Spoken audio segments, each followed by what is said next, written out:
लगा बीजेपी पर, क्या कहेंगे? पहली बात तो परिवारवाद के बारे में जान लेना। परिवार का वाद का मतलब ये होता है परिवार से ही पार्टी की पहचान और परिवार से ही पार्टी संचालित होता है। जैसे देश में कांग्रेस पार्टी है, उसकी पहचान और उसका संचालन नेहरू परिवार से ही होता है। उसी प्रकार से झारखंड में झारखंड मुक्ति मोर्चा है, उसकी पहचान और उसके संचालन शिबू सोरेन के परिवार से ही होता है। बिहार में राष्ट्रीय जनता दल है, उसकी पहचान और उसके संचालन लालू यादव के परिवार से ही होता है।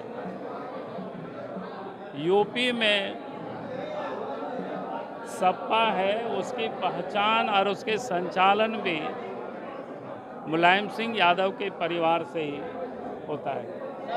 तो इसको कहते हैं परिवारवाद।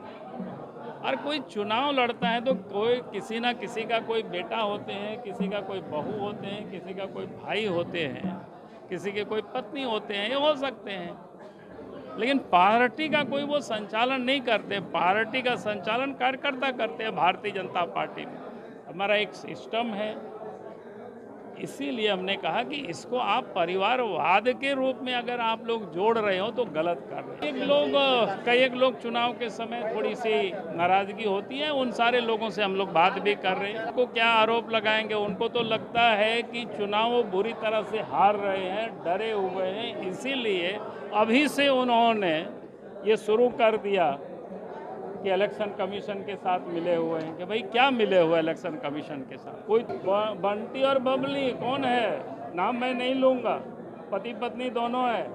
5 साल तक दोनों ने इस झारखंड की लोगों को ठगा है। जैसे बबली और बंटी क्या करते थे, एक ठगते थे, फिर दूसरा बार दूसरा तरीका निकालते थे लोगों को ठगने का। तो वो ठग कैसे कैसे किया है अगर बता देता हूँ कि पहले उन्होंने क्या कहा था, गरीबों को साल में 72,000 रुपया देंगे। सब 5 साल हो गया, हेमंत सोरेन ने किसी गरीबों को 72,000 रुपया नहीं दिया। दूसरा उन्होंने कहा था कि माँ बहनों को कि हम चूल्हा खर्च महीना में 2,000 रुपया देंगे। 5 साल बीत गया, एक महीना भी 2,000 रुपया चूल्हा खर्च नहीं दिया।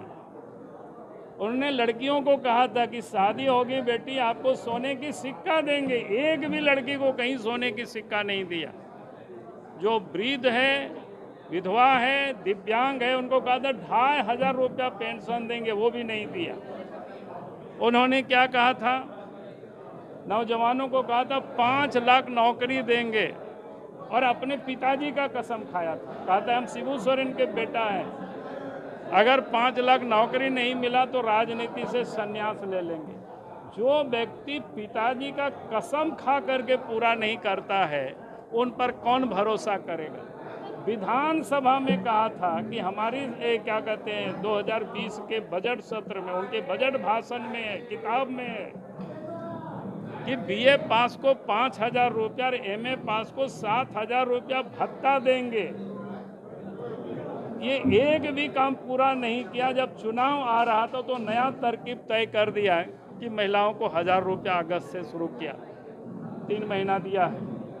राशि भी बढ़ा दी गई है। कब बढ़ा दिया? कहा कि अगस्त से हम देंगे 2,500, दिसंबर से। अब यही तो बबली बंटी कर रही थी उस सिनेमा में, है ना? फिर से देख लीजिएगा, जो हम बोल रहे हैं यही दोनों कर रहे हैं अभी। तो बबली बंटी वो पति पत्नी, हाँ नहीं, वर्सेस नहीं है। देखिए, भारतीय जनता पार्टी, देश के प्रधानमंत्री नरेंद्र मोदी जी गरीब कल्याण की जो काम कर रहे हैं, कहा था कि हम प्रत्येक गरीबों को, देश की 86 करोड़ आबादी को प्रत्येक महीना प्रत्येक व्यक्ति 5 किलो मुफ्त में अनाज देंगे। झारखंड में भी 2 करोड़ से अधिक लोगों को यह अनाज मिलता है। देश के प्रधानमंत्री नरेंद्र मोदी जी ने कहा किसानों के खाते में प्रत्येक साल 6,000 रुपया देंगे, वो भी भेज रहे हैं। आज जिन राज्यों में बीजेपी की सरकार है, मध्य प्रदेश हो, छत्तीसगढ़ हो, उड़ीसा हो, महाराष्ट्र हो, सभी राज्यों में अलग अलग नामों से योजना है, माँ बहनों को सशक्तिकरण के लिए सहयोग कर रही है। इसलिए हम किसी का नकल नहीं करते हैं, नकल तो वो लोग कर रहे हैं जो योजना हम चला रहे हैं उसको इन्होंने चोरी कर रहे हैं। जैसे वहाँ लड़ली बहना योजना मध्य प्रदेश में है, छत्तीसगढ़ में मतारी बंदना योजना है, तो ये सब उसी का उन्होंने मैया यहाँ कर दिया। और 1000 आप बताओ, आपने 2500 कहा था, आपने 2000 चूल्हा खर्च कहा था। प्रभातखबर.com, विश्वास वही, रफ्तार नहीं।